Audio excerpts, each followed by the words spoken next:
నంగునూరు మండలంలోని నారమెట్టాలో ఈ నెల 22వ తేదీన రాష్ట్ర ముఖ్యమంత్రి రేవంత్ రెడ్డి ప్రారంభించనున్న ఫ్యాక్టరీలో additional DGP Mahesh Bhagwat, IG Chandrashekar Reddy, జిల్లా collector Hymavathi, commissioner of police Sadhana Rashmi Perumal, oil fed chairman Janga Raghava Reddy పలువురు అధికారులు పర్యటించి కార్యక్రమం నిర్వహించనున్న సభా ప్రాంగణం, వాహనాల పార్కింగ్ ఏర్పాట్లు, హెలీప్యాడ్ ఏర్పాటు చేసే ప్రదేశాలను పరిశీలించి తగు సూచనలు చేశారు. ఈ మేరకు ప్రజాపాలనలో రైతు మహోత్సవం నిర్వహిస్తున్న ప్రదేశంలో ఏర్పాటు చేసిన స్టాళ్లను క్షేత్రస్థాయిలో పరిశీలించారు.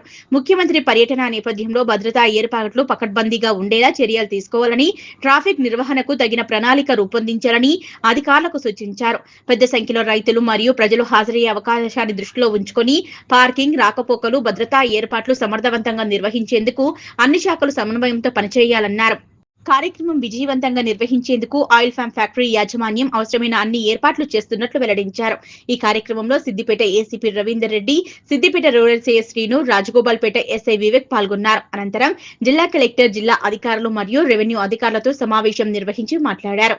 22వ తేదీ నాడు ముఖ్యమంత్రి పర్యటన సందర్భంగా అధికారిక పాసులను జారీ చేయడం జరుగుతుందని, హెలీప్యాడ్, ముఖ్యమంత్రి కాన్వాయ్, ఫ్యాక్టరీ ప్రారంభోత్సవం, స్టాళ్ల సందర్శన, ఫ్యాక్టరీ పైలాన్ ఆవిష్కరణ, వివిధ నిర్మాణాల ప్రారంభోత్సవ ఫలకాలను ఆవిష్కరించి బహిరంగ సభలో పాల్గొంటారన్నారు.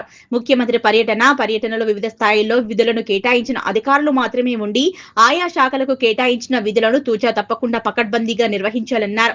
ప్రజలకు సరిపడు మరుగుదొడ్లు, త్రాగునీరు వసతి కల్పించాలని, పారిశుధ్య కార్యక్రమాలు నిర్వహించాలని, విద్యుత్ సౌకర్యం, సౌండ్ సిస్టమ్, అంబులెన్స్లు, ఫైర్ ఇంజన్, వైద్య శిబిరం, పార్కింగ్, విద్యుత్ సరఫరా ఏర్పాట్లు ప్రాపర్ గా చేయాలన్నారు. ఈ కార్యక్రమంలో సిద్దిపేట, హుస్నాబాద్ ఆర్డీఓలు Sadanandam, Rammurthy, oil palm factory manager Srikanth, DRDO Jayadev Arya, DPO Ravinder, DM and HO doctor Dhanaraj, విద్యుత్, ఆర్డబ్ల్యూఎస్, ఫుడ్ సేఫ్టీ, వ్యవసాయ, ఉద్యానవన, ఐఎన్పిఆర్, ఇతర శాఖల అధికారులు పాల్గొన్నారు.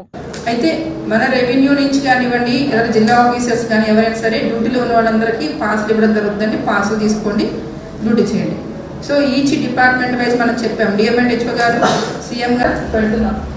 ఊరికే మనిషి అక్కడ ఏం చేసేది లేదు కానీ ఇంకా లేదు. ఆ రోజు ఏం చెప్పడం కోసం మన వాళ్ళు పెడుతున్నాం. అక్కడ మీకు పెద్ద పని ఏముంటుంది ఎవరికేం కూడా మన వాళ్ళు ఉండాలి. కమ్యూనికేషన్ ఎందుకని అగ్రికల్చర్ డిపార్ట్మెంట్ వాళ్ళు, ఆయిల్ ఫెడ్ వాళ్ళు, హార్టికల్చర్ వాళ్ళు ఎవరు వస్తున్నారు, ఎవరు పోతున్నారు, మన కమ్యూనికేషన్ ప్లాన్ లేదు కాబట్టి ఇబ్బంది అవుతుందని మనం కమ్యూనికేషన్ ప్లాన్ కోసం పెట్టాం. ఓకేనా?